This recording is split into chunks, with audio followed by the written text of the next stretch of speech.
Contango curves don't lie. Well, unfortunately, they can't talk or have their own independent behavior either, but they're indicators. When the entire 2026 futures strip trades below break even, you're looking at market consensus, not speculation. Mark Roach here with FutureWise Energy. I've raised over $1 billion for 2 startup oil companies and led hundreds of professionals across upstream disciplines on 5 continents. Over 3 decades working in upstream operations globally, from reservoir engineering to M&A execution, running a company. I've learned that price signals, they tell you what's already happened. Structure tells you what's coming. WTI settled at $60.75 per barrel on October 31st, 2025, today. Brent at $65.11, the third straight monthly decline. But here's what matters more than the headline numbers. The entire WTI futures curve for 2026 trades below $60, and I laugh out of pain. That's not volatility. That's market pricing and sustained oversupply at levels incompatible with most new drilling that could put a lot of small operators on the sideline in the U.S. Large volumes of crude stored on tankers hit 1.4 billion barrels globally. The International Energy Agency forecast a record 4 million barrels per day surplus for 2026. A Reuters poll of 36 analysts pegs Brent averaging $67.99 in 2025, WTI at $64.83. Essentially flat from September forecast, despite prices falling another 5 to 7% since then. Total Energies and Vitol analysts warn that sustained sub-$60 pricing could cut U.S. shale output by 200,000 to 300,000 barrels per day in 2026. Not because operators want to curtail, but because the economics force the decision. Now, contrast that with natural gas. Henry Hub at $4.14 per MMBTU as of October 31st, up 22% in a month. That's 70% higher than the $1.93 we saw a year ago. The December contract approached the 100-day moving average at $4.13 for the first time since June. Weather forecasts show below normal temperatures across the Midwest and the Northeast. LNG feed gas nominations surged to record highs. Gulf Coast demand pushed Henry Hub spot prices to $3.45, the highest since mid-July. European natural gas stocks declined 11% since early October, supporting elevated international prices. This isn't seasonal noise. LNG export capacity is expanding structurally. Data center electricity demand from AI computing and cryptocurrency mining is pulling utilities toward natural gas-fired generation. The EIA forecast U.S. LNG gross exports rising from 12 billion cubic feet per day in 2024 to 15 billion in 2025, and then 16 billion in 2026, 12 to 15 to 16. U.S. commercial crude inventories dropped 6.9 million barrels to 416 million barrels for the week ending October 24th, last week. That's significantly larger than consensus expectation for a 1.2 million barrel build. At 416 million barrels, crude inventories sit roughly 6% below the 5-year average. Gasoline inventories contracted to about 5.9 million barrels, hitting an 11-month low and running about 3% below the 5-year average.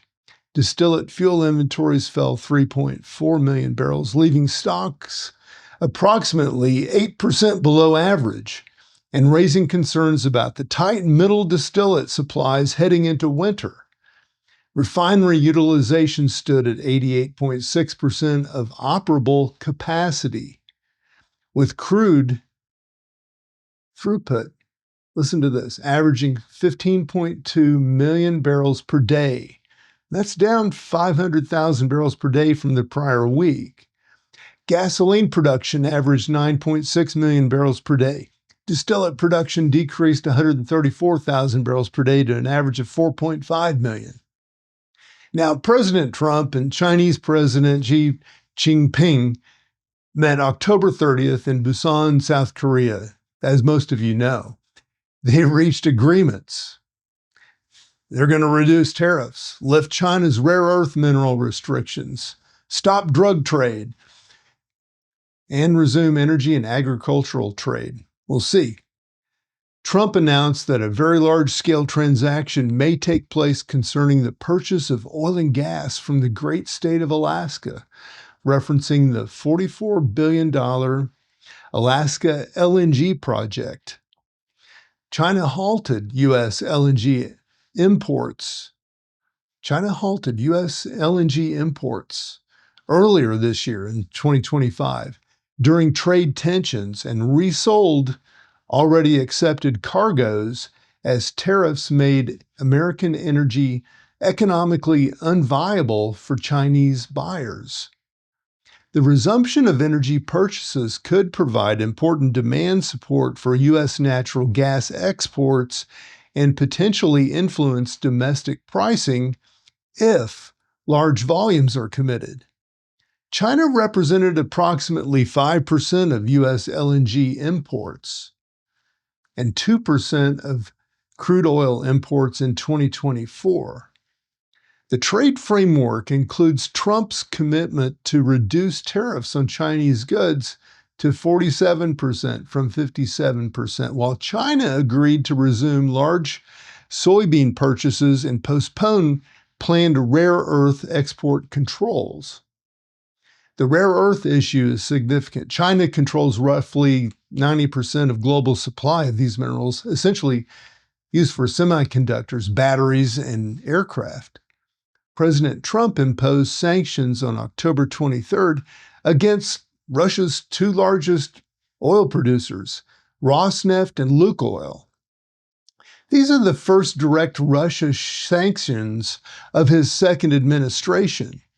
These sanctions target companies that exported approximately 3.1 million barrels per day of Russian crude in 2024, roughly 30% of their tanker flows. The sanctions triggered an immediate $5 per barrel rally in ICE Brent prices, surging from approximately $61 to $66 in a single trading session.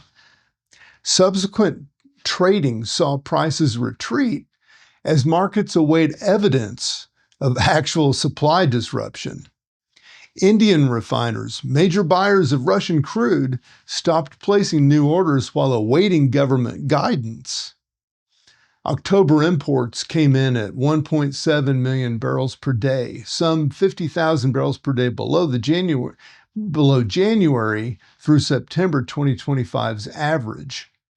OPEC Plus committed 137,000 barrels per day of production increase for November 2025 at its October 5th virtual meeting, maintaining the same measured monthly increment established in October. The alliance meets again on November 2nd, this Sunday, to decide December production levels, with market consensus expecting another similar-sized increase. The gradual unwinding of voluntary production cuts reflects OPEC Plus's balancing act between reclaiming market share lost during years of restraint and avoiding a price collapse from excessive supply growth.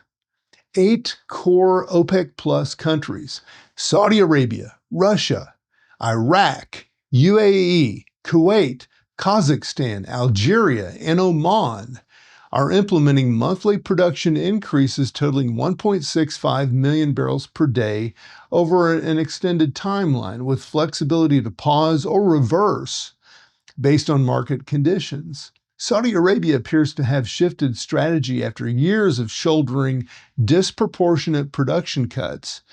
now prioritizing revenue and market share over price support. However, most analysts expect actual production increases will fall short of announced targets due to limited spare capacity amongst several member states and persistent quota compliance issues. The IEA forecast OPEC Plus production increases combined with robust non-OPEC supply growth will create that record 4 million barrel per day global oil surplus in 2026. Cheap gas at the pump here in the U.S., huh? We'll see. Analysts broadly expect oil prices to remain under pressure through early 2026 as oversupply concerns dominate.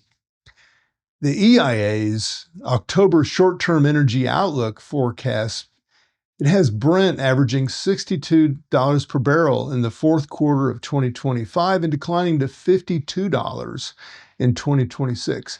That represents a nearly $30 per barrel drop from 2024's $81 average. Let me repeat that. That's a $30 drop in the past year. WTI is expected to average $65 in 2025 and $52 in 2026, according to this EIA forecast. These outlooks reflect expectations for continued global inventory builds driven by robust non-OPEC supply growth, primarily from the U.S., Guyana, and Brazil, outpacing modest demand increases. The World Bank Group estimates annual excess global oil supply may average approximately 4 million barrels per day in 2026, just like everybody else, creating substantial downward pressure. So if crude oil prices remain below $60 per barrel for sustained periods, significant production adjustments appear inevitable. Analysts suggest $50 WTI scenarios could reduce U.S. rig counts from 360 or to 360 from their current levels at around 420 oil rigs. And that could trigger 700,000 barrels per day of production declines by the fourth quarter of 2026. Drilled but uncompleted well inventories have fallen to extreme lows, particularly in the Bakken, down 25 to 30% in 2025, and Eagle Ford basins. This DUC completion removes a buffer that previously allowed producers to quickly boost output by completing already drilled wells. That may explain some of the low rig counts and the sustained production levels.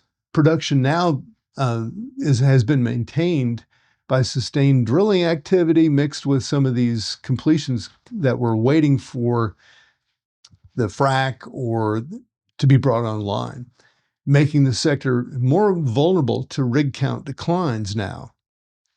The EIA estimates that without new drilling, U.S. shale production could decline at rates exceeding, get this, 25% annually due to steep production profile characteristics of hydraulically fractured wells, which are hidden from the surface curve today.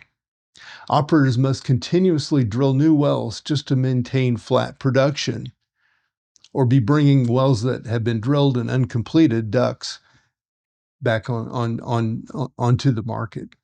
It's a treadmill that becomes economically challenging when oil prices weaken below break-even thresholds.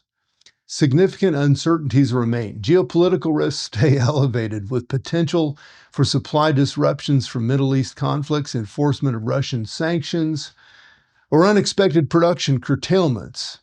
And I laugh not out of amusement, but out of pain. The recent U.S.-China trade detente and potential resumption of energy purchases could provide meaningful demand support if large-scale transactions materialize. If oil prices fall to levels that trigger significant U.S. shale production declines, the resulting supply reduction could rebalance markets faster than current forecasts anticipate, and that compromises U.S. security interest. The contango, it's a big word, isn't it? That structure of this contango crude futures curve, it shows the inventory draws in refined products, natural gas price strength, Chinese trade agreements, the Russian sanctions all point in different directions. You know, and that's not a contradiction. Well, that's complexity. The operators who parse these signals from noise, who understand which variables drive their specific economics, and who position for multiple scenarios rather than betting on one outcome, will navigate this environment successfully. Price forecasts are useful until they're not.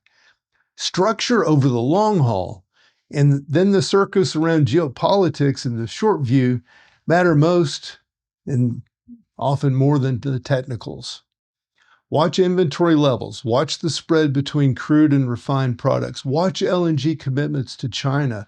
Watch whether Russian sanctions actually reduce flows or just whether they reroute them. These metrics may tip off your intuition and tell you what's actually happening versus what the analysts project might happen. Ultimately, as I've said, it's smart to examine a wide variety of scenarios and consider the fallout, the outcomes if you're deep into the upstream game. Mark Roach with FutureWise Energy. Read the data, not the headlines.